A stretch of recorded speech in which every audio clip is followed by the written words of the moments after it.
ಸಂದೇಶ ಸಂಸ್ಕೃತಿ ಮತ್ತು ಶಿಕ್ಷಣ ಪ್ರತಿಷ್ಠಾನದ ಸಂದೇಶ ರೇಡಿಯೋ ಪ್ರಸ್ತುತಪಡಿಸುತ್ತದೆ ಸ್ವಾತಂತ್ರ್ಯ ದಿನಾಚರಣೆಯ ಪ್ರಯುಕ್ತ ವಿಶೇಷ ಕಾರ್ಯಕ್ರಮ ಸ್ವತಂತ್ರ ಭಾರತದ ಪಕ್ಷಿನೋಟ. ಈ ವಿಷಯದ ಮಂಡನೆಯನ್ನು ಮಾಡಲಿಕ್ಕಿದ್ದಾರೆ ಶ್ರೀ ರಘುರಾಜ್ ಕದ್ರಿ, ಉಪನ್ಯಾಸಕರು, ಮಂಗಳೂರು ಗೋಕರ್ಣನಾಥೇಶ್ವರ ಕಾಲೇಜು ಹಾಗೂ ಉದಯೋನ್ಮುಖ ಸಾಹಿತಿ ಹಾಗೂ ಸಂಗೀತಗಾರರು. ಮಾತ್ರವಲ್ಲದೆ ಅಖಿಲ ಭಾರತ ಮುಂಡಾಳ ಯುವ ವೇದಿಕೆಯ ಮಾಜಿ ಅಧ್ಯಕ್ಷರು ಹಾಗೂ ಕ್ರಿಯಾಶೀಲ ಪದಾಧಿಕಾರಿಗಳು. ಈಗ ನಿಮ್ಮ ಮುಂದೆ ಪ್ರಸ್ತುತಪಡಿಸಲಿದ್ದೇವೆ ಸ್ವತಂತ್ರ ಭಾರತದ ಪಕ್ಷಿನೋಟ ಶ್ರೀ ರಘುರಾಜ್ ಕದ್ರಿ ಇವರಿಂದ. ಜೈ ಭಾರತ್. ಬಹುಶಃ ಸ್ವತಂತ್ರ ಭಾರತದ ಒಂದಷ್ಟು ನೋಟಗಳ ವಿಚಾರಗಳನ್ನು ಮಂಡಿಸುವ ಉದ್ದೇಶದಿಂದ ನಾನು ಸಂದೇಶ ರೇಡಿಯೋ ಮುಖೇನ ತಮ್ಮ ಮುಂದೆ ಇದ್ದೇನೆ.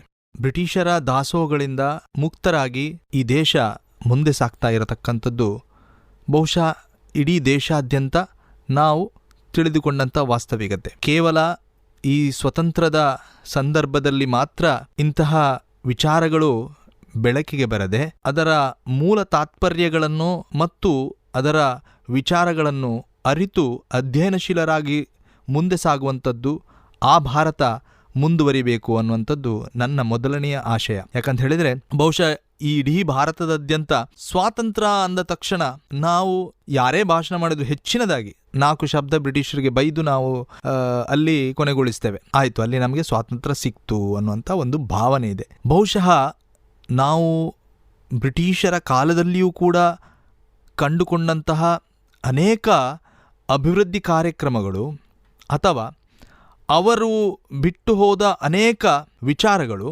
ಮತ್ತು ಅವರು ಭಾರತದಲ್ಲಿ ಇದ್ದಂಥ ಕಾಲಘಟ್ಟದಲ್ಲಿ ನಮಗೆ ಕೊಟ್ಟಂಥ ಪಾಠ, ನಾವು ಕಲಿತಂಥ ಪಾಠಗಳು ಅನೇಕ ಇದೆ. ಒಂದಲ್ಲ ಎರಡಲ್ಲ, ಬಹಳಷ್ಟುಗಳಿದೆ. ಬಹುಶಃ ಇದು ಈತ್ತಿನ ಸಮಾಜದಲ್ಲಿ ಈ ವಾಸ್ತವಿಕತೆಯ ಅರಿವಿನ ಅಧ್ಯಯನ ನಡೀಬೇಕಾದಂತಹ ಅವಶ್ಯಕತೆ ಇದೆ, ಅನಿವಾರ್ಯತೆ ಇದೆ ಅನ್ನುವಂಥದ್ದು ನನ್ನ ಭಾವನೆ ಮತ್ತು ಅಭಿಪ್ರಾಯ. ಬಹುಶಃ 1757ರಲ್ಲಿ ಪ್ಲಾಸಿ ಕದನದ ನಂತರ ಬ್ರಿಟಿಷರು ಭಾರತದಲ್ಲಿ ವ್ಯಾಪಾರಸ್ಥರಾಗಿ ಬಂದಂಥ ಬ್ರಿಟಿಷರು ಭಾರತದಲ್ಲಿ ವ್ಯಾಪಾರ ಚಟುವಟಿಕೆಗಳನ್ನು ನಡೆಸಿಕೊಂಡು ನಿಧಾನವಾಗಿ ಭಾರತದಲ್ಲಿ ಇದ್ದಂತಹ ಎಲ್ಲ ಪ್ರಾಂತ್ಯಗಳ ಬೇರೆ ಬೇರೆ, ಅದು ಭಾರತದಲ್ಲಿ ಮದ್ರಾಸ್ ಪ್ರಾಂತ್ಯಗಳಿರ್ಬೋದು, ಬಾಂಬೆ ಪ್ರಾಂತ್ಯಗಳು, ಸಂಯುಕ್ತ ಪ್ರಾಂತ್ಯಗಳು, ವಾಯುವ್ಯ ಗಡಿ ಪ್ರಾಂತ್ಯಗಳು, ಉತ್ತರದ ಪ್ರಾಂತ್ಯಗಳು, ಹೀಗೆ ಆಗ ರಾಜ್ಯಗಳಿರಲಿಲ್ಲ, ಆಗ ಬೇರೆ ಬೇರೆ ಪ್ರಾಂತ್ಯಗಳು ಅನ್ನುವಂಥದ್ದು. ಬಹುಶಃ ಈ ಭಾಗಗಳೆಲ್ಲ ಕರ್ನಾಟಕದ ಅರ್ಧ ಭಾಗ ಮದ್ರಾಸ್ ಪ್ರಾಂತ್ಯಕ್ಕೆ ಸೇರ್ತಾ ಇತ್ತು. ಕರ್ನಾಟಕ ಉತ್ತರ ಭಾಗಗಳು ಕೆಲವೊಂದು ಬಾಂಬೆ ಪ್ರಾಂತ್ಯಗಳಿಗೆ ಸೇರ್ತಾ ಇತ್ತು. ಸೊ ಈ ಎಲ್ಲ ಪ್ರಾಂತ್ಯಗಳನ್ನು ಸುತ್ತುವರಿದಂತಹ ಬ್ರಿಟಿಷರು ಎಲ್ಲೋ ಒಂದು ಕಡೆ ಭಾರತದ ರಾಜ್ಯಾಡಳಿತ, ರಾಜವಂಶಸ್ಥರ ಆ ಒಂದು ಆಡಳಿತದ ವಿಫಲತೆಗಳನ್ನು ಮತ್ತು ಅವರ ಆಡಳಿತವನ್ನು ನಿಧಾನವಾಗಿ ಗಮನಿಸಿಕೊಂಡು ಎಲ್ಲೋ ಒಂದು ಕಡೆ ಭಾರತ ಒಟ್ಟಾಗಿ ಸಬಲರಾಗಿ ಯಾವುದೇ ಒಂದು ಸಮಸ್ಯೆಗಳನ್ನು ಅದನ್ನು ನಿಭಾಯಿಸುವಲ್ಲಿ ಅಥವಾ ಎದುರಿಸುವಲ್ಲಿ ಎಲ್ಲೋ ಒಂದು ಕಡೆ ವಿಫಲವಾಗಿದೆ ಎನ್ನುವಂಥದ್ದು ಬ್ರಿಟಿಷರ ಗಮನಕ್ಕೆ ಬಂದಿರತಕ್ಕಂಥದ್ದು. ನಿಧಾನವಾಗಿ ವ್ಯಾಪಾರಸ್ಥರಾಗಿ ಆಗಮಿಸಿರತಕ್ಕಂಥ ಬ್ರಿಟಿಷರು ಭಾರತದಲ್ಲಿ ರಾಜಕೀಯ ವ್ಯವಸ್ಥೆಗೆ ಕೈ ಹಾಕಿದ್ರು.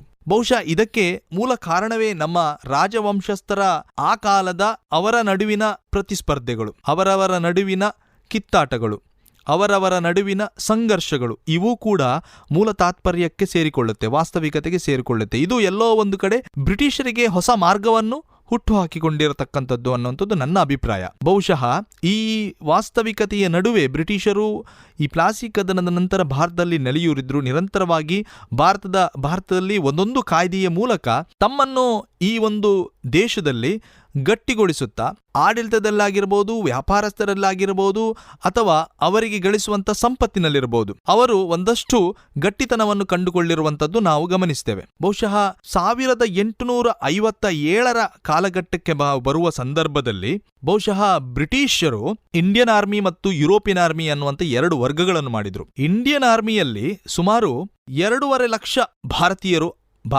ಅದರಲ್ಲಿದ್ರು. ಅದು ಬ್ರಿಟಿಷರೇ ಹುಟ್ಟಿ ಹಾಕಿಕೊಟ್ಟ ಸೃಷ್ಟಿ ಮಾಡಿರ್ತಕ್ಕಂತಹ ಒಂದು ಸೈನ್ಯ. ಅದು ಬ್ರಿಟಿಷರಿಗೆ ನೆರವಾಗಲಿಕ್ಕೆ, ಅವರಿಗೆ ಸಹಕರಿಸಲಿಕ್ಕೆ ಇರತಕ್ಕಂಥನೇ ಒಂದು ಸೈನ್ಯ. ಅದರಲ್ಲಿ ಭಾರತೀಯರಿದ್ದದ್ದು 2 ಲಕ್ಷ ಚಿಲ್ಲರೆ. ಬಹುಶಃ ಬ್ರಿಟಿಷರು ಕೇವಲ 45,000ಕ್ಕಿಂತಲೂ ಹೆಚ್ಚಿರಲಿಲ್ಲ. ಬಹುಶಃ ನಾವು ಗಮನಿಸಬೇಕಾದಂಥ ವಿಷಯ, ಬ್ರಿಟಿಷರು ನಿಧಾನವಾಗಿ ಒಂದೊಂದೇ ಪ್ರಾಂತ್ಯಕ್ಕೆ ಕೈ ಹಾಕಿಕೊಂಡು ಭಾರತೀಯರ ದಾಸೋಹಗಳು ಏನಿದೆ, ಭಾರತೀಯರ ಆಡಳಿತದ ವೈಫಲ್ಯತೆಗಳೇನಿದೆ ಅದನ್ನು ಅವರು ಎನ್ಕಾಶ್ ಮಾಡಲಿಕ್ಕೆ ಬಹಳ ಸುಲಭವಾಯಿತು ಒಂದು ಹಂತದಲ್ಲಿ. ಹಾಗಾಗಿ ಬಂಗಾಳದಲ್ಲಿ ಮೊದಲನೆಯ ಬೀಜವನ್ನು ಬಿತ್ತಿದವರು ಬ್ರಿಟಿಷರು ಭಾರತದಲ್ಲಿ ಕಲ್ಕತ್ತಾ ಅವರ ಮೊದಲನೇ ರಾಜಧಾನಿ ಭಾರತದಲ್ಲಿ ಅವರಿಟ್ಟುಕೊಂಡಂಥದ್ದು. ಹಾಗಾಗಿ ಬಂಗಾಳದಲ್ಲಿ ಬ್ರಿಟಿಷರು ನೇರವಾಗಿ ಆಡಳಿತದ ಒಂದು ರಾಜಕೀಯ ವ್ಯವಸ್ಥೆಗೆ ಮುಂದಾದ್ರು. ಅಲ್ಲಿ ಇದ್ದಂತಹ ನವಾಬನ ಮತ್ತು ಇತರ ಜನಗಳ ನಡುವೆ ಇದ್ದಂತಹ ಸಂಘರ್ಷಗಳಿಗೆ ಧ್ವನಿಯಾಗಿ ನವಾಬನನ್ನು, ಅವನಿಗೆ ವಿಶೇಷವಾದ ಒಂದು ಸ್ಥಾನಮಾನ, ಒಬ್ಬ ನವಾಬನನ್ನು ತೆಗೆದು ಮತ್ತೊಬ್ಬ ನವಾಬನನ್ನು ಆ ಒಂದು ಸ್ಥಾನಕ್ಕೆ ಕೂರಿಸಿ ಅಲ್ಲಿ ಒಂದಷ್ಟು ಅವರಿಗೆ ಬೇಕಾದಂಥ ನೆರವನ್ನು ಅವರು ಪಡ್ಕೊಂಡ್ರು. 1857 ಕಾಲಘಟ್ಟದಲ್ಲಿ ಬಹುಶಃ ಭಾರತದಲ್ಲಿ ಬ್ರಿಟಿಷರ ವಿರುದ್ಧ ಒಂದು ದೊಡ್ಡ ಮಟ್ಟದ ಸಂಘರ್ಷ, ಅದನ್ನೇ ನಾವು ಪ್ರಥಮ ಸ್ವಾತಂತ್ರ್ಯ ಸಂಗ್ರಾಮ ಅನ್ನುವಂಥದ್ದನ್ನು ನಾವು ಕರಿತೇವೆ. ಬ್ರಿಟಿಷರು ಇದನ್ನು ಸಿಪಾಯಿ ದಂಗೆ ಅಂತ ಕರೀತಾರೆ. ಬಹುಶಃ ಯಾಕೆ ನಮಗೆ ಪ್ರಥಮ ಸ್ವಾತಂತ್ರ್ಯ ಸಂಗ್ರಾಮ 1857 ನಡೆದು ಬಂತು ಅಂತ ಹೇಳಿದರೆ ಅದಕ್ಕೆ ಬೇರೆ ಬೇರೆ ಕಾರಣಗಳಿರ್ಬೋದು. ಬಹುಶಃ ಅವರ ಆಡಳಿತದ ಒಂದು ಗಟ್ಟಿತನಗಳಿರ್ಬೋದು, ಅಥವಾ ಬ್ರಿಟಿಷರು ಭಾರತದಲ್ಲಿ ಒಂದಷ್ಟು ಆಡಳಿತದ ನಡುವೆ ಶೋಷಣೆಗೆ ಒಳಗಾದಂತಹ ಜನಗಳಿರ್ಬೋದು. ನಂತರ ನಿರಂತರವಾಗಿ ಬ್ರಿಟಿಷರು ಕೈಗೊಂಡಂಥ ಕೆಲವು ನೀತಿಗಳು ಇರಬಹುದು. ಇವೆಲ್ಲವೂ ಮುಂದೆ ಬಂದು ಎಲ್ಲೋ ಒಂದು ಕಡೆ ಝಾನ್ಸಿ ರಾಣಿ ಲಕ್ಷ್ಮೀಬಾಯಿಯರವರು, ತಾಂತ್ಯಾ ಟೋಪಿರವರು, ನಾನಾ ಸಾಹೇಬರು, ಮಂಗಲ್ ಪಾಂಡೆ, ಹೀಗೆ ಸೇರಿರ್ತಕ್ಕಂತೆ ಅನೇಕರು ಆ ಸಂದರ್ಭದಲ್ಲಿ ಒಂದಷ್ಟು ಜನರನ್ನು, ಅವರಿಗೆ ಮೂಲ ತಾತ್ಪರ್ಯಗಳನ್ನು ಮತ್ತು ಬ್ರಿಟಿಷರ ಈ ಮೋಸತನದ ನೀತಿಗಳನ್ನು ಜನರಿಗೆ ತಿಳಿಸಿಕೊಂಡು ಒಂದಷ್ಟು ಜನರನ್ನು ಸೇರಿ ಹೋರಾಟಕ್ಕೆ ಮುಂದಾಗಿರ್ತಕ್ಕಂಥದ್ದು ನಾವು ಕಾಣ್ತೇವೆ. ಬೇರೆ ಬೇರೆ ಕಾರಣಗಳಲ್ಲಿ ನಾವು ಕೊಡೋದಾದರೆ ಅದರಲ್ಲಿ ಒಂದು, ಬ್ರಿಟಿಷರ ಭಾರತೀಯರನ್ನು ಒಂದು ಸೈನ್ಯಕ್ಕೆ ತೆಗೆದುಕೊಂಡು ಅಲ್ಲಿ ಅವರಿಗೆ ಮದ್ದುಗುಂಡುಗಳನ್ನು ಕೊಡ್ತಾ ಇದ್ರು, ತೋಟಗಳು, ಅದು ಬಂದೂಕುಗಳು. ಆ ಮದ್ದುಗುಂಡಿಗೆ ಅವರು ದನದ ಮತ್ತು ಹಂದಿಯ ಕೊಬ್ಬನ್ನು ಸವರ್ತಾ ಇದ್ರು. ಆ ದನದ ಮತ್ತು ಹಂದಿಯ, ನಿಮಗೆ ಗೊತ್ತಿರಬಹುದು, ಹಿಂದೂಗಳು ದನವನ್ನು ಬಹಳ ಪವಿತ್ರವಾಗಿ ತೆಗೆದುಕೊಂಡವರು, ಮುಸ್ಲಿಮರು ಹಂದಿಯನ್ನು ಮುಟ್ಟದವರು. ಹೀಗಾಗಿ ಎಲ್ಲೋ ಒಂದು ಕಡೆ ಇಬ್ಬರಿಗೂ ಇಲ್ಲಿ ಒಂದು ರೀತಿಯಲ್ಲಿ ಧಾರ್ಮಿಕವಾದಂತಹ ಒಂದು ಸಂಘರ್ಷಗಳು ಪ್ರಾರಂಭವಾಯಿತು. ಯಾಕಂತೇಳಿದರೆ ಇದನ್ನು ಎರಡೂ ವರ್ಗದ ಜನರು ಒಪ್ಪದಾದರು. ಹೀಗಾಗಿ ಮೇಲ್ನೋಟಕ್ಕೆ ಅದೊಂದು ದೊಡ್ಡ ಮಟ್ಟದಲ್ಲಿ ದಂಗೆಗಳು ನಡೆದವು. ಅದನ್ನೇ ನಾವು 1857 ದಂಗೆಗಳು ಅಂತ ನಾವು ಕರಿತೇವೆ. ಸೊ ಹೀಗಾಗಿ ಪ್ರಥಮ ಸ್ವಾತಂತ್ರ್ಯ ಸಂಗ್ರಾಮ ಬಹುಶಃ ಭಾರತಕ್ಕೆ ಒಂದು ಹೊಸದಾದಂತಹ ಆತ್ಮವಿಶ್ವಾಸವನ್ನು ಮೂಡಿಸಿಕೊಂಡಿತು. ಯಾಕಂತ ಹೇಳಿದರೆ ಅಲ್ಲಿಯವರೆಗೆ ಎಲ್ಲೋ ಒಂದು ಕಡೆ ರಾಜ ಮಹಾರಾಜರು ಇದ್ದಂಥ ಕಾಲದಲ್ಲಿ ಎಲ್ಲರೂ ಕೆಲವು ವರ್ಗದ ರಾಜ ಮಹಾರಾಜರ ವಂಶಸ್ಥರ ಮಂತ್ರಿಗಳಿರಬಹುದು, ಅಥವಾ ಕೆಲವು ಬ್ರಿಟಿಷರ ಗುಲಾಮರಾಗಿ ಅನೇಕರು ಬ್ರಿಟಿಷರ ಗುಲಾಮರಾಗಿ ಕೆಲಸ ಮಾಡಿರ್ತಕ್ಕಂಥವರಿದ್ದಾರೆ. ಅದು ಕೂಡ ಭಾರತದ ಸ್ವತಂತ್ರಕ್ಕೆ ಹಿನ್ನಡೆ ಅನ್ನುವಂಥದ್ದು ಆ ಕಾಲದಲ್ಲಿ. ಯಾಕೆಂದರೆ ಎಷ್ಟೋ ಜನ ಭೂಮಿಗಾಗಿ, ಒಂದು ತುಂಡು ಭೂಮಿಗಾಗಿ, ಸಂಪತ್ತಿಗಾಗಿ ಭಾರತೀಯರು ಆಯೋಜಿಸತಕ್ಕಂಥ ಅನೇಕ ಒಳಗುಟ್ಟುಗಳನ್ನು ಬ್ರಿಟಿಷರಿಗೆ ತಿಳಿಸಿಕೊಟ್ಟು ಆ ಮೂಲಕ ಬ್ರಿಟಿಷರಿಗೆ ಸಹಕಾರ ನೀಡಿರತಕ್ಕಂಥದ್ದು ಕೂಡ ನಾವು ಕಂಡುಕೊಳ್ಬೇಕು. ಕೇವಲ ಎಲ್ಲೋ ಒಂದು ಬ್ರಿಟಿಷರು ಬ್ರಿಟನ್ನಿಂದ ಬಂದು ನೇರವಾಗಿ ಭಾರತವನ್ನು ಆಳ್ವಿಕೆ ಮಾಡಿದ್ದಲ್ಲ, ಬದಲಾಗಿ ಭಾರತೀಯರ ಆ ಒಂದು ಕಾಲದ ರಾಜವಂಶಸ್ಥರ ಒಂದು ದುರ್ಬಳಕೆ, ಅಸಮರ್ಥತೆ ಏನಿದೆ, ಇದು ಕೂಡ ಆ ಒಂದು ಕಾಲದಲ್ಲಿ ಬ್ರಿಟಿಷರು ಭಾರತದಲ್ಲಿ ಗಟ್ಟಿಯಾಗಿ ನೆಲೆಯೂರಲಿಕ್ಕೆ ಒಂದು ಕಾರಣವಾಯಿತು ನೋಡಿ. ಇದನ್ನು ನಾನು ಈಗಿನ ಸಮಾಜಕ್ಕೆ ತಿಳಿಸಲಿಕ್ಕೆ ಬಯಸ್ತೇನೆ. ಹೀಗೆ ಮುಂದುವರಿದಂತೆ ಈ ಒಂದು ಸ್ವತಂತ್ರ ಸಂಗ್ರಾಮವು ಭಾರತಕ್ಕೆ ಒಂದು ಸಬಲತೆಯನ್ನು ಮತ್ತು ಒಂದು ಆತ್ಮವಿಶ್ವಾಸವನ್ನು ಮೂಡಿಸುವಲ್ಲಿ ಮೂಲ ಕಾರಣ ಆಯಿತು ಅನ್ನುವಂಥದ್ದು ನನ್ನ ಅಭಿಪ್ರಾಯ.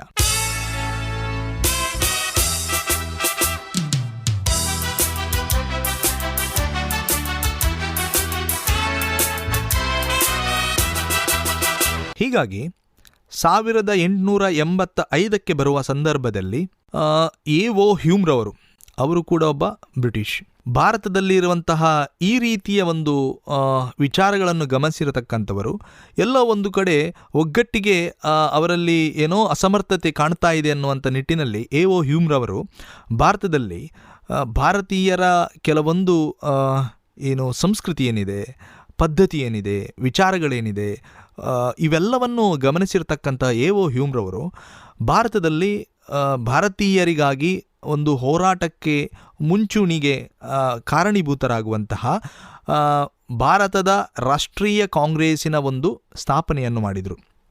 ಇದರ ನಂತರ ಉಮೇಶ್ ಚಂದ್ರ ಬ್ಯಾನರ್ಜಿಯವರು ಇದರ ಮೊದಲ ಅಧ್ಯಕ್ಷರು. ಮೊದಲ ಅಧಿವೇಶನ ಬಾಂಬೆಯಲ್ಲಿ ನಡೆಯಿತು. ಅದರ ಮೊದಲ ಅಧ್ಯಕ್ಷರಾಗಿ ಉಮೇಶ್ ಚಂದ್ರ ಬ್ಯಾನರ್ಜಿಯವರ ನೇತೃತ್ವದಲ್ಲಿ ಭಾರತದ ರಾಷ್ಟ್ರೀಯ ಕಾಂಗ್ರೆಸ್ಸಿನ ಅಧಿವೇಶನ ನಡೆಯುತ್ತೆ. ಅಲ್ಲಿಯ ನಂತರ ಬ್ರಿಟಿಷರನ್ನು ಭಾರತಕ್ಕೆ ನಮಗೆ ಹೇಗೆ ಸ್ವತಂತ್ರರಾಗಿ ನಾವು ಬದುಕಬೇಕು ಮತ್ತು ಬ್ರಿಟಿಷರ ಈ ದಾಸೋಲೆಯಿಂದ ನಾವು ಹೇಗೆ ಮುಕ್ತರಾಗಬೇಕು ಅನ್ನುವಂತಹ ಯೋಜನೆ ವಿವಿಧ ರೀತಿಯಲ್ಲಿ ಹೊಸದಾದಂತಹ ರೂಪವನ್ನು ಪಡೆದುಕೊಳ್ಳುವಂಥದ್ದನ್ನು ನಾವು ಕಾಣ್ತೇವೆ. ಹೀಗೆ ಭಾರತದ ರಾಷ್ಟ್ರೀಯ ಕಾಂಗ್ರೆಸ್ಸಿನ ಉದ್ಭವ ನಂತರ ಭಾರತದ ಸ್ವತಂತ್ರದ ಒಂದು ಹೋರಾಟ ಒಂದು 3 ಹಂತಗಳಲ್ಲಿ ಮುಂದುವರಿಯುತ್ತೆ. ಅದನ್ನು ನಾನು ನಿಮಗೆ ವರ್ಷದ ರೂಪದಲ್ಲಿ ತಿಳಿಸಬೇಕಾದ್ರೆ 1885ರಿಂದ 1905ರವರೆಗೆ ಮಂದಗಾಮಿಗಳ ಯುಗ ಅಂತ ನಾವು ಕರಿತೇವೆ. 1905ರಿಂದ ಸುಮಾರು 1919ರವರೆಗೆ ನಾವು ತೀವ್ರಗಾಮಿಗಳ ಯುಗ ಅಂತ ನಾವು ಕರಿತೇವೆ. ಆ ನಂತರದ ಕಾಲಾವಧಿಯನ್ನು ನಾವು ಗಾಂಧಿ ಯುಗ ಅಂತ ಕರಿತೇವೆ. ಇದರ ನಡುವಿನಲ್ಲಿ ಕ್ರಾಂತಿಕಾರಿ ಚಳುವಳಿಗಾರರು ಕೂಡ ವಿಭಿನ್ನವಾದ ಒಂದು ಪಾತ್ರವನ್ನು ವಹಿಸಿಕೊಳ್ಳುವಂಥದ್ದು ಕೂಡ ಸ್ವತಂತ್ರ ಭಾರತದ ಹೋರಾಟದಲ್ಲಿ ನಾವು ಕಂಡುಕೊಳ್ಳಬಹುದು. ಮಂದಗಾಮಿಗಳೇ ಬಹಳ ಪ್ರಾಮುಖ್ಯವಾಗಿ R.G. ಭಂಡಾರ್ಕರ್ ಅವರು, ಗೋಪಾಲಕೃಷ್ಣ ಗೋಖಲೆ ಅವರು, ಫಿರೋಜ್ ಶಾ ಮೆಹ್ತಾರ್ ಅವರು ಸೇರಿರ್ತಕ್ಕಂತೆ ದಾದಾಬಾಯಿ ನವರೋಜಿಯವರು, ಹೀಗೆ ಮಂದಗಾಮಿಗಳು ನೇರವಾಗಿ ಬ್ರಿಟಿಷರಲ್ಲಿ ನಮಗೆ ಸ್ವತಂತ್ರ ಬೇಕು ಅಂತ ಕೇಳಲಿಲ್ಲ. ಬದಲಾಗಿ ಅವರು ಭಾರತದ ಸಂವಿಧಾನಾತ್ಮಕವಾಗಿ ಭಾರತದಲ್ಲಿ ಒಂದು ಅಭಿವೃದ್ಧಿಗೆ ಮುನ್ನುಡಿಯಾಗಬೇಕು ಅನ್ನುವಂತಹ ಒಂದು ಬೇಡಿಕೆಯನ್ನು ಭಿನ್ನಹವನ್ನು ಇಟ್ಟರು. ಮತ್ತು ಅವರ ಒಂದು ಏನು ಘೋಷಣೆಗಳೇನಿತ್ತು, ಅವರ ಒಂದು ಆಲೋಚನೆಗಳೇನಿತ್ತು ಮಂದಗಾಮಿಗಳದ್ದು, ಮತ್ತು ಅವರ ಒಂದು ನಿಲುವುಗಳೇನಿತ್ತು, ಅದು ಒಂದು ವಿಭಿನ್ನತೆಯನ್ನು ಪಡೆದುಕೊಂಡಿತ್ತು. ಬಹುಶಃ ಮಂದಗಾಮಿಗಳ ಕಾಲದಲ್ಲಿ ಮಂದಗಾಮಿಗಳು ಅವರು ಪ್ರಾರ್ಥನೆಯ ಮೂಲಕ, ಭಿನ್ನಹದ ಮೂಲಕ ಬ್ರಿಟಿಷರಲ್ಲಿ ಒಂದು ಮನವಿಯನ್ನು ಮಾಡಿಕೊಂಡ್ರು. ಹಾಗಾಗಿ ನೇರವಾಗಿ ಪ್ರತಿಭಟನೆ ಅಥವಾ ವಿಪರೀತವಾದ ದಂಗೆಯ ಮೂಲಕ ಬ್ರಿಟಿಷರಲ್ಲಿ ನೇರವಾಗಿ ಹೋಗಲಿಲ್ಲ. ಇದು ಒಂದು ಕಡೆಯಾದರೆ, ಮತ್ತೊಂದು ಕಡೆ ದಾದಾಬಾಯಿ ನವರೋಜಿಯವರು 1901ರಲ್ಲಿ poverty and un-British rule in India ಅನ್ನುವಂಥ ಒಂದು ಕೃತಿಯನ್ನು ರಚಿಸ್ತಾರೆ. ಈ ಕೃತಿಯು ಭಾರತೀಯರಿಗೆ ಭಾರತದ ಆರ್ಥಿಕ ವ್ಯವಸ್ಥೆ ಹೇಗಿದೆ, ಯಾವ ಪರಿಸ್ಥಿತಿಯಲ್ಲಿದೆ ಅನ್ನೋದಕ್ಕೆ ಈ ಒಂದು ಕೃತಿ ಬಹಳ ಮುಖ್ಯವಾದ ಪಾತ್ರವನ್ನು ವಹಿಸಿಕೊಳ್ಳುತ್ತೆ. ಮತ್ತು ಇದು ಜಾಗೃತಿ ಕಾರ್ಯಕ್ರಮವೂ ಕೂಡ ಆಯಿತು. ಇದು ಭಾರತೀಯರ ಅನುಕೂಲ ಕೂಡ ಆಯಿತು. ಇದರ ಜೊತೆಗೆ R.C. ದತ್ ಅವರು ಎಕನಾಮಿಕ್ ಹಿಸ್ಟ್ರಿ ಆಫ್ ಇಂಡಿಯಾ ಅನ್ನುವಂಥ ಕೃತಿ, ಇದು ಕೂಡ ಭಾರತದ ಆರ್ಥಿಕ ವ್ಯವಸ್ಥೆಯ ಕುರಿತು ನಾವು ಯಾಕೆ ಇಷ್ಟು ಕಷ್ಟದಲ್ಲಿದ್ದೇವೆ ಅನ್ನೋದಕ್ಕೆ ಇದು ಕೂಡ ಒಂದು ಪಾತ್ರವನ್ನು ವಹಿಸಿಕೊಂಡಿರತಕ್ಕಂಥದ್ದು ನಾವು ನೋಡ್ತೇವೆ. ಇನ್ನು ಗೋಪಾಲಕೃಷ್ಣ ಗೋಖಲೆಯವರು, ಇವರು ಕೂಡ ಸುಧಾರಕ್ ಅನ್ನುವಂಥ ಪತ್ರಿಕೆಯನ್ನು ರಚಿಸ್ತಾರೆ. ಇನ್ನು ಸುರೇಂದ್ರನಾಥ್ ಬ್ಯಾನರ್ಜಿಯವರು ಬೆಂಗಾಳಿ ಅನ್ನುವಂಥ ಪತ್ರಿಕೆಯನ್ನು ರಚಿಸ್ತಾರೆ. ಇನ್ನು ದಾದಾಬಾಯಿ ನವರೋಜಿಯವರು ವಾಯ್ಸ್ ಆಫ್ ಇಂಡಿಯಾ ಅನ್ನುವಂಥ ಪತ್ರಿಕೆಯನ್ನು ರಚಿಸ್ತಾರೆ. M.G. ರಾನಡೆಯವರು ಹಿಂದೂ ಪ್ರಕಾಶ ಅನ್ನುವಂಥ ಪತ್ರಿಕೆಯನ್ನು ರಚಿಸ್ತಾರೆ. ಸೊ ಈ ಮೂಲಕ ಎಲ್ಲ ಪತ್ರಿಕಾ ರಂಗಗಳು ಭಾರತೀಯರಿಗೆ ಒಂದು ಜಾಗೃತಿ ಕಾರ್ಯಕ್ರಮಗಳನ್ನು ಮೂಡಿಸಿಕೊಳ್ಳುತ್ತೆ. ಆ ಮೂಲಕ ಬಹುಶಃ ನಾವು ಯಾವ ರೀತಿ ಸನ್ನದ್ಧರಾಗಬೇಕು, ಬ್ರಿಟಿಷರ ಆಡಳಿತದಿಂದ ನಾವು ನಮ್ಮ ಆಡಳಿತಕ್ಕೆ ಹೇಗೆ ನಾವು ಅದನ್ನು ಪಡ್ಕೊಳ್ಬೇಕು ಅನ್ನೋದಕ್ಕೆ ಬಹುಶಃ ಈ ಎಲ್ಲ ಕೃತಿಗಳು ಮತ್ತು ಈ ಎಲ್ಲ ಪ್ರಾಮುಖ್ಯ ವ್ಯಕ್ತಿಗಳು ಪ್ರಧಾನ ಮತ್ತು ಪ್ರಾಮುಖ್ಯ ಪಾತ್ರವನ್ನು ಆ ಕಾಲದಲ್ಲಿ ವಹಿಸಿಕೊಂಡಿರ್ತಕ್ಕಂಥದ್ದನ್ನು ನಾವು ನೋಡ್ತೇವೆ. ಸೊ ಈ ಎಲ್ಲ ವ್ಯವಸ್ಥೆಗಳು ಮುಂದಿನ 2ನೇ ಹಂತದ ತೀವ್ರಗಾಮಿಗಳಿಗೆ ಇದು ಬಹಳ ಅನುಕೂಲವಾಯಿತು ಅನ್ನುವಂಥದ್ದು ನಾವು ನೋಡಬಹುದು. ಮಂದಗಾಮಿಗಳಿಗೂ ತೀವ್ರಗಾಮಿಗಳಿಗೂ ವಿಭಿನ್ನತೆ ಇತ್ತು, ವ್ಯತ್ಯಾಸಗಳಿತ್ತು. ಮಂದಗಾಮಿಗಳು ನೇರವಾಗಿ ಬ್ರಿಟಿಷರಲ್ಲಿ ಸ್ವತಂತ್ರದ ಬಗ್ಗೆ ಮಾತಾಡಲಿಲ್ಲ. ಆದರೆ ತೀವ್ರಗಾಮಿಗಳು ಪ್ರತಿಭಟನೆಯ ಮೂಲಕ ಮತ್ತು ನೇರವಾಗಿ ಬ್ರಿಟಿಷರನ್ನು ಪ್ರತಿರೋಧಿಸುವ ಮೂಲಕ ಅವರು ಮುಂದಾಗಿರತಕ್ಕಂಥದ್ದನ್ನು ನಾವು ನೋಡ್ತೇವೆ. ವಿಶೇಷವಾಗಿ ಇಲ್ಲಿ ಬಾಲಗಂಗಾಧರ ತಿಲಕರು ಮತ್ತು ಲಾಲ ಲಜಪತ್ ರಾಯರು, ಬಿಪಿನ್ ಚಂದ್ರಪಾಲರು, ಇವರು 3 ಜನ ಈ ತೀವ್ರಗಾಮಿಗಳಲ್ಲಿ ಬಹಳ ಮುಖ್ಯ ಪಾತ್ರವನ್ನು ಅವರು ವಹಿಸಿಕೊಳ್ತಾರೆ. ಅಲ್ಲಲ್ಲಿ ಬೇರೆ ಬೇರೆ ಆಯಾಮಗಳನ್ನು, ಪ್ರಾಂತ್ಯಗಳಲ್ಲಿ ಅಲ್ಲಲ್ಲಿ ಭಾಷಣಗಳನ್ನು, ಜಾಗೃತಿ ಕಾರ್ಯಕ್ರಮಗಳನ್ನು ಬ್ರಿಟಿಷರ ಬೇರೆ ಬೇರೆ ರೀತಿಗಳನ್ನು, ಅವರು ಅನುಸರಿಸಿಕೊಂಡಂತಹ ಆಡಳಿತ ವ್ಯವಸ್ಥೆಗಳನ್ನು ಜನರಿಗೆ, ಮತ್ತು ಈ ಮೂಲಕ ನಾವು ಜಾಗೃತರಾಗಬೇಕು, ನಾವು ಮುಂದೆ ಬರಬೇಕು, ನಮ್ಮ ಅಧಿಕಾರವನ್ನು ನಾವು ಪಡ್ಕೊಳ್ಬೇಕು ಅನ್ನುವಂಥ ನಿಟ್ಟಿನಲ್ಲಿ ಒಂದಷ್ಟು ಪ್ರತಿರೋಧಗಳನ್ನು, ಪ್ರತಿಭಟನೆಗಳನ್ನು ಮಾಡಿಕೊಂಡು ಮುಂದುವರಿತಕ್ಕಂಥದ್ದನ್ನು ನಾವು ಕಾಣ್ತೇವೆ.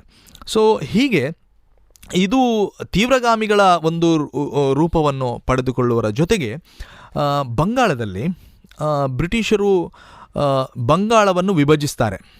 ಅದು ಪೂರ್ವ ಮತ್ತು ಪಶ್ಚಿಮ ಬಂಗಾಳವಾಗಿ ವಿಭಜಿಸ್ತಾರೆ. ಬಹುಶಃ ಇಲ್ಲಿ ಒಂದು ರೀತಿಯಲ್ಲಿ ಧರ್ಮಗಳನ್ನು ಒಡೆಯುವಂಥದ್ದು ಕೂಡ ಆ ಕಾಲದಲ್ಲಿ ನಡೆದಿರ್ತಕ್ಕಂಥದ್ದನ್ನು ನಾವು ಕಾಣ್ತೇವೆ. ಯಾಕಂತ ಹೇಳಿದರೆ ಬಂಗಾಳದಲ್ಲಿ ಒಂದು ಭಾಗ ಪೂರ್ವ ಬಂಗಾಳ ಹೆಚ್ಚಿನ ಮುಸ್ಲಿಮರಿದ್ದರು, ಪಶ್ಚಿಮ ಬಂಗಾಳದಲ್ಲಿ ಹೆಚ್ಚು ಹಿಂದೂಗಳಿದ್ದರು. ಹೀಗಾಗಿ ಎಲ್ಲೋ ಒಂದು ಕಡೆ ಅದನ್ನು ವಿಭಜಿಸಬೇಕು, ಮತ್ತು ಬಂಗಾಳ ಅವರ ಮೂಲ, ಅವರು ಗಟ್ಟಿಯಾಗಿ ನೆಲೆ ನಿಂತ ಒಂದು ಪ್ರದೇಶವಾಗಿತ್ತು ಕೂಡ. ಹಾಗಾಗಿ ಅಲ್ಲೂ ಎಲ್ಲೋ ಒಂದು ಕಡೆ ಅದು ವಿಭಜನೆ ಆಗುವಂಥ ಸಂದರ್ಭವು ಬಂತು.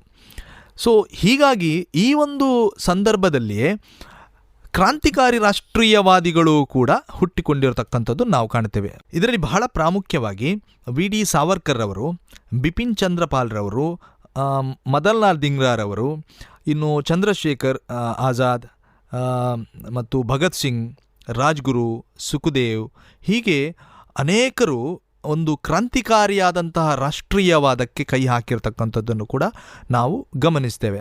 ಬಹುಶಃ ಎಲ್ಲರ ಆ ಒಂದು ಚಿಂತನೆಗಳು, ಯೋಚನೆಗಳು ಒಂದೇ. ನಮಗೆ ಸ್ವತಂತ್ರ ಬೇಕು, ನಾವು ಸ್ವತಂತ್ರರಾಗಿ ಬದುಕಬೇಕು, ಇನ್ನೊಬ್ಬರ ದಾಸ್ಯದಲ್ಲಿ ನಾವು ಬದುಕಬಾರ್ದು ಅನ್ನುವಂಥದ್ದೇ ಇತ್ತು. ಆದರೆ ಅವರ ಕೈಗೊಂಡಂತಹ ನಿಲುವುಗಳು ಮತ್ತು ಅವರ ಕೆಲವೊಂದು ರೂಪುರೇಷೆಗಳು ಅದು ವಿಭಿನ್ನತೆಯನ್ನು ಪಡೆದುಕೊಂಡಿತ್ತು. ಇದನ್ನು ನಾವು ಗಮನಿಸ್ತೇವೆ. ಸೊ ಬಹುಶಃ ಇದರ ನಂತರ, ಈ ಹಂತದ ನಂತರ ನಾವು ಈ ಸ್ವತಂತ್ರ ಭಾರತದಲ್ಲಿ ಬಹುಶಃ ನಾನು ಇದನ್ನು ಮರಿಬಾರ್ದು. ಯಾಕಂತ ಹೇಳಿದ್ರೆ ಬಾಲಗಂಗಾಧರ ತಿಲಕರು ಮತ್ತು ಆ್ಯನಿ ಬೆಸೆಂಟ್ರ ಇಬ್ಬರ ನೇತೃತ್ವದಲ್ಲಿ, ಆ್ಯನಿ ಬೆಸೆಂಟ್ರು ಕೂಡ ಒಂದು ಐರಿಷ್ ಮಹಿಳೆಯಾಗಿ ಭಾರತಕ್ಕೆ ಬಂದು ಭಾರತದಲ್ಲಿ ಅಧ್ಯಯನ ಮಾಡಿ ಭಾರತದ ಸಂಸ್ಕೃತಿ, ಪರಂಪರೆ, ಪದ್ಧತಿ, ವಿಚಾರಗಳನ್ನು ಎಲ್ಲವನ್ನು ಕೂಲಂಕುಷವಾಗಿ ಅರಿತುಕೊಂಡು ಭಾರತದ ಜನಜೀವನವನ್ನು ಮೆಚ್ಚಿ ಭಾರತದಲ್ಲಿ ನಾನು ಕೂಡ ಭಾರತದ ರಾಷ್ಟ್ರೀಯತೆಗೆ ಮತ್ತು ಸ್ವತಂತ್ರಕ್ಕೆ ನಾನು ಕೂಡ ಕೈ ಜೋಡಿಸ್ತೇನೆ ಅನ್ನುವ ನಿಟ್ಟಿನಲ್ಲಿ ಹೋಮ್ ರೂಲ್ ಚಳುವಳಿ ಪ್ರಾರಂಭಿಸಿರತಕ್ಕಂಥದ್ದನ್ನು ನಾನು ಈ ಸಂದರ್ಭದಲ್ಲಿ ಉಲ್ಲೇಖಿಸಬೇಕಾಗುತ್ತೆ. ಇದರ ನಂತರ ನಾವು ಗಮನಿಸಿಕೊಳ್ಳುವಂಥದ್ದು ಗಾಂಧಿಯುಗದಲ್ಲಿ ಅವರು ಭಾರತದಲ್ಲಿ ಕೈಗೊಂಡಂಥ ಪ್ರಮುಖವಾದ ಸತ್ಯಾಗ್ರಹಗಳು, ಅದು ಚಂಪಾರಣ್ಯ ಸತ್ಯಾಗ್ರಹ, ಆನಂತರ ಖೇಡಾ ಸತ್ಯಾಗ್ರಹ, ಅಲಹಾಬಾದಿನ ಗಿರಣಿ ಮುಷ್ಕರದ ಮಾಲೀಕನ ವಿರುದ್ಧ ಅಲ್ಲಿ ನಡೆದಿರತಕ್ಕಂತಹ ಒಂದು ಸತ್ಯಾಗ್ರಹ.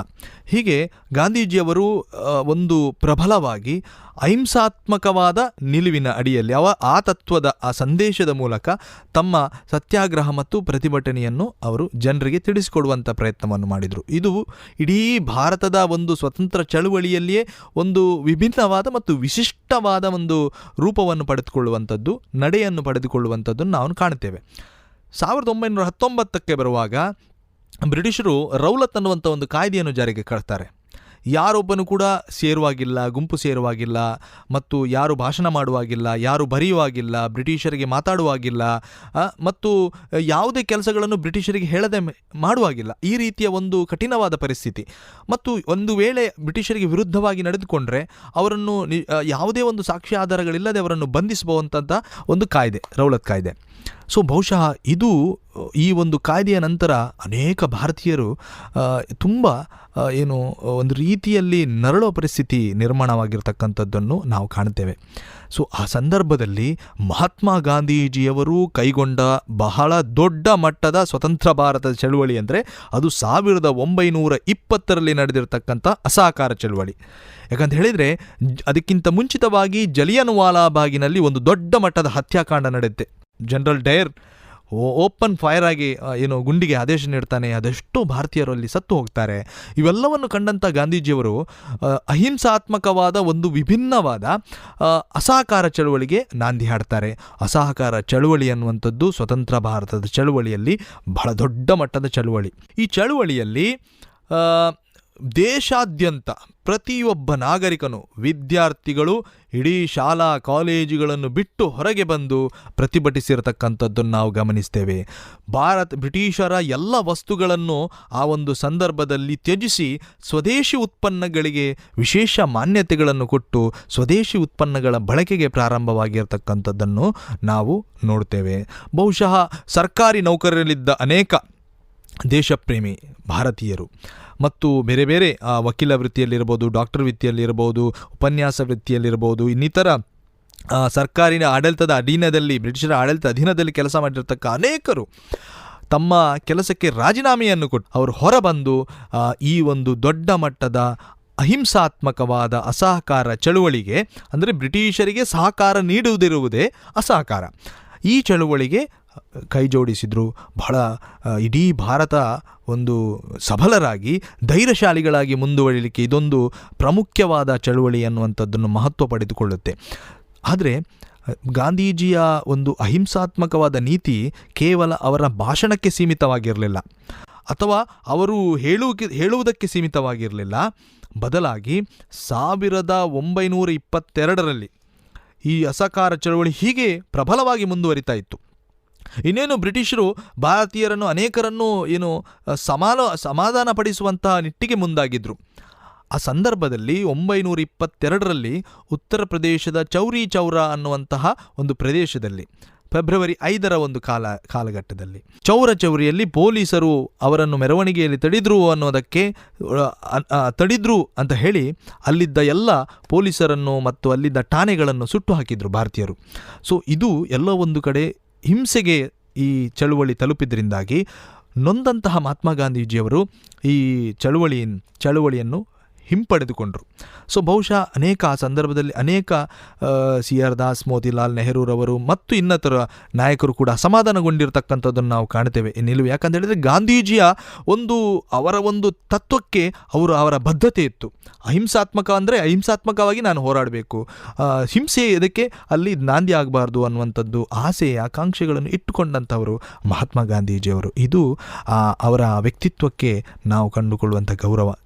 ಬಹುಶಃ ಆ ನಂತರದಲ್ಲಿ ಈ ಹೋರಾಟಗಳು ಮತ್ತೆ ಮುಂದುವರಿದುಕೊಂಡು 1927ಕ್ಕೆ ಬರುವಾಗ ಸೈಮನ್ನ ಒಂದು ಕಮಿಷನ್, ಒಂದು ಆಯೋಗ ಬ್ರಿಟನ್ನಿಂದ ಭಾರತಕ್ಕೆ ಬರುತ್ತೆ. ಭಾರತದಲ್ಲಿ ಆಡಳಿತವನ್ನು ನಿಮಗೆ ಕೊಡ್ತೇವೆ, ಹಾಗಾದರೆ ನಾವು ನಿಮ್ಮ ಆಡಳಿತವನ್ನು ಕೊಡುವುದಾದರೆ ನಾವು ಸ್ವಲ್ಪ ಅಧ್ಯಯನ ಮಾಡಬೇಕಾಗುತ್ತೆ. ನೀವು ಸಮರ್ಥರಾ, ನಿಮಗೆ ಆಡಳಿತ ಕೊಟ್ಟರೆ ನೀವು ಭಾರತವನ್ನು ನಡೆಸಿಕೊಳ್ಳಿಕ್ಕೆ ನೀವು ಸಮರ್ಥರಾಗಿದ್ದೀರಾ ಅಥವಾ ಅಸಮರ್ಥರಾಗಿದ್ದೀರಾ ಅನ್ನೋದಕ್ಕೆ ತಿಳಿಯುವುದಕ್ಕೆ ನಾವೊಂದು ಸಮಿತಿ ರಚಿಸಿದ್ದೇವೆ ಅನ್ನುವಂಥದ್ದು. ಸೊ ಇಲ್ಲಿಯೂ ಕೂಡ ಸೈಮನ್ನ ಆಯೋಗದಲ್ಲಿ 7 ಜನ ಸಮಿತಿ ಸದಸ್ಯರಿದ್ದರು. ಆ 7 ಜನವು ಕೂಡ ಬ್ರಿಟಿಷರಾಗಿದ್ದರು. ಹಾಗಾಗಿ ಯಾರೂ ಭಾರತೀಯರನ್ನು ಅವರ ಸಮಿತಿಗೆ ಸೇರಿಸಿಕೊಂಡಿರಲಿಲ್ಲ. ಹೀಗಾಗಿ ಸೈಮನ್ನ ಕಮಿಷನ್ನ ಒಂದು ವಿರುದ್ಧವಾಗಿಯೂ ಕೂಡ ಮಹಾತ್ಮ ಗಾಂಧೀಜಿಯವರು ದೊಡ್ಡ ಮಟ್ಟದ ಚಳವಳಿ ನಡೆಸಿದರು. ಅಲ್ಲಿ ದೊಡ್ಡ ಮಟ್ಟದ ಘೋಷಣೆಯೂ ಕೂಡ ನಡೆಯಿತು. ಅವರ ಭಾರತಕ್ಕೆ ಅವರು ಬರುವ ಸಂದರ್ಭದಲ್ಲಿ ಗೋ ಬ್ಯಾಕ್ ಸೈಮನ್ ಅಂತೇಳಿ, ಸೈಮನ್ ಹಿಂತಿರುಗು ಅನ್ನುವಂಥ ಘೋಷವಾಕ್ಯ. ಬಹುಶಃ ಇದು ಕೂಡ ಭಾರತದ ಸ್ವತಂತ್ರ ಚಳವಳಿಯಲ್ಲಿ ಪ್ರಧಾನವಾದ ಪಾತ್ರವನ್ನು ವಹಿಸಿಕೊಳ್ಳುವಂಥದ್ದನ್ನು ನಾವು ಕಾಣ್ತೇವೆ. ಹೀಗೆ ಅನೇಕ ಚಳುವಳಿಗಳು ಗಾಂಧೀಜಿಯವರ ನೇತೃತ್ವದಲ್ಲಿ 30-31ರ ಸಂದರ್ಭದಲ್ಲಿ ಕಾನೂನು ಭಂಗ ಚಳುವಳಿಯು ನಡೆಯುತ್ತೆ. ಅನಂತರದಲ್ಲಿ ದುಂಡು ಮೇಜಿನ ಪರಿಷತ್ತಿನಲ್ಲಿ ಅಲ್ಲಿ ಮೀಸಲಾತಿಯ ಒಂದು ಕಲ್ಪನೆಯು ಕೂಡ ಡಾಕ್ಟರ್ ಬಾಬಾ ಸಾಹೇಬ್ ಅಂಬೇಡ್ಕರ್ ಅವರ ಒಂದು ದೊಡ್ಡ ಯೋಚನೆಯಿಂದಾಗಿ ಇವತ್ತು ಅದೆಷ್ಟೋ ಭಾರತೀಯರು, ಅದೆಷ್ಟೋ ಅಸ್ಪೃಶ್ಯರು, ಅದೆಷ್ಟೋ ಹಿಂದುಳಿದ ವರ್ಗದವರು, ಇವತ್ತು ಮಹಿಳೆಯರು ತಲೆ ಎತ್ತಿ ಬದುಕಿ ತಮ್ಮದೇ ಆದಂಥ ಒಂದು ಕಾಲಿನ ಅಡಿಯಲ್ಲಿ ನಿಲ್ಲುವಂತಹ ಒಂದು ವ್ಯವಸ್ಥೆಯನ್ನು ಕಲ್ಪಿಸಿಕೊಟ್ಟಂತಹ ಆ ಒಂದು ಪುಣ್ಯಾತ್ಮ ಅಂತ ಹೇಳಿದರೆ doctor B R Ambedkar. So ಇದಕ್ಕೂ ಕೂಡ ಸಮ್ಮತಿ, ಅಲ್ಲಿ ಬಹಳಷ್ಟು ವ್ಯತ್ಯಾಸಗಳು ಮತ್ತು ಭಿನ್ನಾಭಿಪ್ರಾಯಗಳು ಕೂಡ ಬಂದವು. ಆದರೆ ಇದಕ್ಕೆ ಸಮ್ಮತಿಯನ್ನು ಸೂಚಿಸಿರ್ತಕ್ಕಂಥ ಕೂಡ ಬ್ರಿಟಿಷರು ಆ ಕಾಲದಲ್ಲಿ. ಯಾಕಂದರೆ ಇಂಥವರಿಗೆ ಒಂದು ಮೂಲ ಸೌಕರ್ಯಗಳು ನಾವು ಕೊಡಬೇಕು, ಮೂಲ ಸೌಲಭ್ಯಗಳನ್ನು ಕೊಡಬೇಕು ಅನ್ನುವಂಥದ್ದು ಕೂಡ ಆ ಕಾಲದಲ್ಲಿ ನಾವು ಕಂಡುಕೊಳ್ಳಬಹುದು. ಬಹುಶಃ ಹೀಗೆ ಮಹಾತ್ಮ ಗಾಂಧೀಜಿಯವರು ತದನಂತರ ಅವರ ಈ ಚಳುವಳಿಗಳು ಮುಂದುವರಿಕೊಂಡು ಹೋಗುತ್ತೆ. ಆನಂತರ 2 ವರ್ಷ 1937ರಿಂದ 1939 28 ತಿಂಗಳುಗಳ ಕಾಲ ಕಾಂಗ್ರೆಸ್ ಮಂತ್ರಿಮಂಡಲ ರಚನೆ ಆಗುತ್ತೆ. ಆನಂತರ ಅಕಸ್ಮಾತ್ 1939ರಲ್ಲಿ 2ನೇ ಮಹಾಯುದ್ಧ ನಡೆಯುತ್ತೆ. ಆ ಯುದ್ಧದ ನಡುವೆ ಭಾರತದ ಸ್ವತಂತ್ರ ಚಳುವಳಿಯು ಮತ್ತೊಂದು ರೂಪವನ್ನು ಪಡೆದುಕೊಳ್ಳುವಂಥದ್ದನ್ನು ನಾವು ಕಾಣ್ತೇವೆ. ಕ್ವಿಟ್ ಇಂಡಿಯಾ ಚಳುವಳಿ, ಸೊ ಭಾರತವನ್ನು ಬಿಟ್ಟು ನೀವು ತೊಲಗಿ ಅನ್ನುವಂಥ ಚಳುವಳಿಯ ಜೊತೆಗೆ ಸೊ ಮಹಾತ್ಮ ಗಾಂಧೀಜಿಯವರು ಒಟ್ಟು ತಮ್ಮ ಒಂದು ಜೀವನ ಪರ್ಯಂತ ಭಾರತದ ಒಂದು ಸ್ವತಂತ್ರತೆಗೆ, ಭಾರತದ ಅಸ್ಪೃಶ್ಯತೆಯ ನಿವಾರಣೆಯ ಪ್ರಯತ್ನದಲ್ಲಿ ಮತ್ತು ಭಾರತ ಅಹಿಂಸಾತ್ಮಕವಾಗಿ ಸಹೋದರತೆಯಿಂದ, ಸೌಹಾರ್ದತೆಯಿಂದ, ಸಹಬಾಳ್ವೆಯಿಂದ ಬದುಕಿ ಬಾಳಬೇಕು. ಹಾಗಾಗಿ ಹೇಳುವುದು ಅವರು ಈ ಎಲ್ಲ ಕೂಡಿದರೆ, ಸಹೋದರತೆ, ಸಹಬಾಳ್ವೆ ಇವೆಲ್ಲ ಕೂಡಿದರೆ ಮಾತ್ರ ಅದು ನನ್ನ ರಾಮರಾಜ್ಯ. ಸೊ ಈ ಒಂದು ಕಲ್ಪನೆಯನ್ನು ಇಟ್ಟುಕೊಂಡಂಥವರು ಮಹಾತ್ಮ ಗಾಂಧೀಜಿಯವರು. ಹೀಗಾಗಿ ಈ ಕ್ವಿಟ್ ಇಂಡಿಯಾ ಚಳವಳಿಯ ಬಳಿಕ ಕಡೆಯದಾಗಿ ನಾನು ನಿಮಗೆ ತಿಳಿಸುವಂಥದ್ದು, ಸೊ ಮೌಂಟ್ ಬ್ಯಾಟನ್ ಭಾರತಕ್ಕೆ ಕೊನೆಯ ವೈಸ್ರಾಯಾಗಿ ಭಾರತಕ್ಕೆ ಬಂದ ನಂತರ ಮೌಂಟ್ ಬ್ಯಾಟನ್ ಇಲ್ಲಿ ಏನು ಭಾರತವನ್ನು ವಿಭಜಿಸಲಿಕ್ಕೆ ಮುಂದಾಗ್ತಾನೆ. ಹಾಗಾಗಿ ಸಿರಿಲ್ ರೆಡ್ ಕ್ಲಿಫ್ ಭಾರತದ ಮತ್ತು ಪಾಕಿಸ್ತಾನದ ಗಡಿಭಾಗವನ್ನು ನಿರ್ಧರಿಸ್ತಾನೆ. ಆ ಗಡಿಭಾಗವನ್ನು ನಿರ್ಧರಿಸಿದವನು ಕೂಡ ಸಿರಿಲ್ ರೆಡ್ ಕ್ಲಿಫ್. ಸೊ ಹೀಗಾಗಿ ಮೌಂಟ್ ಬ್ಯಾಟನ್ ಲಾಸ್ಟ್ ವೈಸ್ರಾಯಾಗಿ ನಿಂತು ಭಾರತದ ಮತ್ತು ಪಾಕಿಸ್ತಾನಕ್ಕೆ ವಿಭಜನೆಯಾಗಿ ಭಾರತ ಸ್ವತಂತ್ರಗೊಳ್ಳುವಂಥದ್ದನ್ನು ನಾವು ಕಾಣ್ತೇವೆ. ಬಹುಶಃ ಈಗ ನಾವು ಸ್ವತಂತ್ರರಾಗಿದ್ದೇವೆ. ಆದರೆ ಯಾವ ರೀತಿಯಲ್ಲಿ ನಾವು ಸ್ವತಂತ್ರರು ಅನ್ನುವಂಥದ್ದು ಕೂಡ ಪ್ರಶ್ನೆ. ನಾವು ಬ್ರಿಟಿಷರನ್ನು ಓಡಿಸಿದ ತಕ್ಷಣ ನಾವು ಸ್ವತಂತ್ರರಾಗಿದ್ದೇವೋ? ಬಹುಶಃ ನಾವು ಮತ್ತೊಂದು ರೀತಿಯಲ್ಲಿ ವಾಸ್ತವಿಕತೆಯನ್ನು ಗಮನಿಸಿಕೊಳ್ಬೇಕಾಗತ್ತೆ.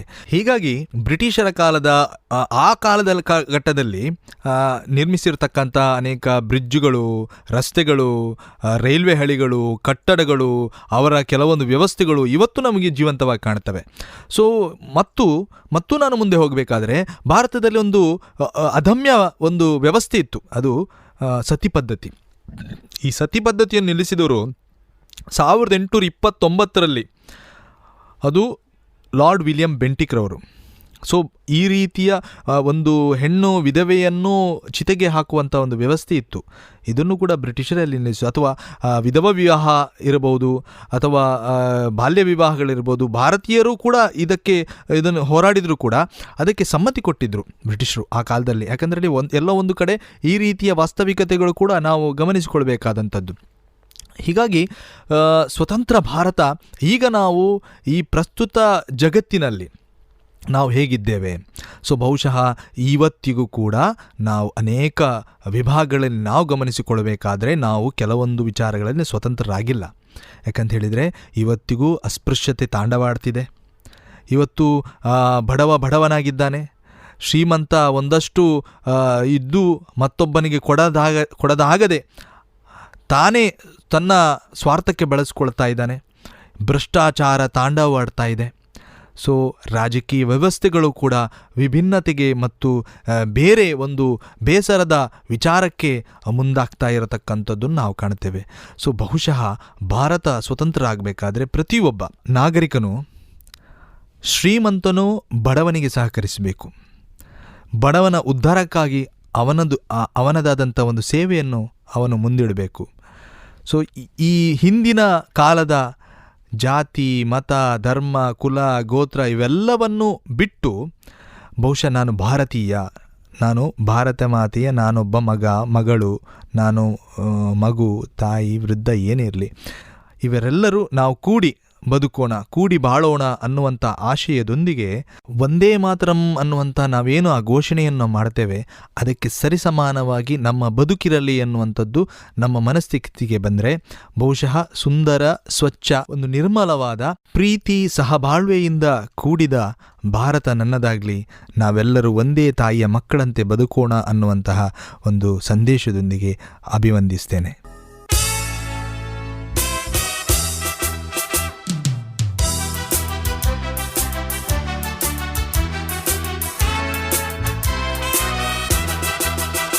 ಈಗ ಪ್ರಸಾರಗೊಳ್ಳಲಿದೆ ಮಂಗಳೂರಿನ ಶಕ್ತಿನಗರದ ಕುಮಾರಿ ಶೆರಿಲ್ ಆ್ಯಂಡ್ ಡಿ ಅಲ್ಮೇಡಾ ಇವರು ಹಾಡಿರುವ ಹಿಂದಿ ಚಲನಚಿತ್ರ ಕೇಸರಿ ಇಂದ ತೆರಿಮಿಟ್ಟಿ ಎಂಬ ಹಾಡು.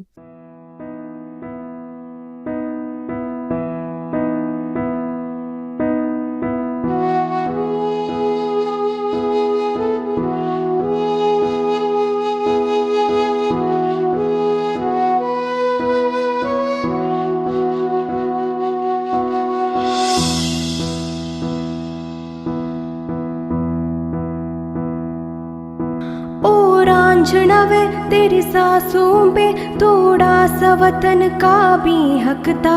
ना देख मुझे यूं मुड़ मुड़ के, तेरा मेरा साथ यही तक था। ये तेरी ज़मीं तेरे खून से ही तो सजती संवरती है रांझी। तेरे इश्क की मैं हकदार नहीं, तेरी हीर तो धरती है रांझी। हाय तेरी मिट्टी में मिल जावा गुल बन के मैं खिल जावा, इतनी सी है दिल की आरज़ू। तेरी नदियों में बह जावा, तेरी खेतों में लहरावा, इतनी सी है दिल की आरज़ू।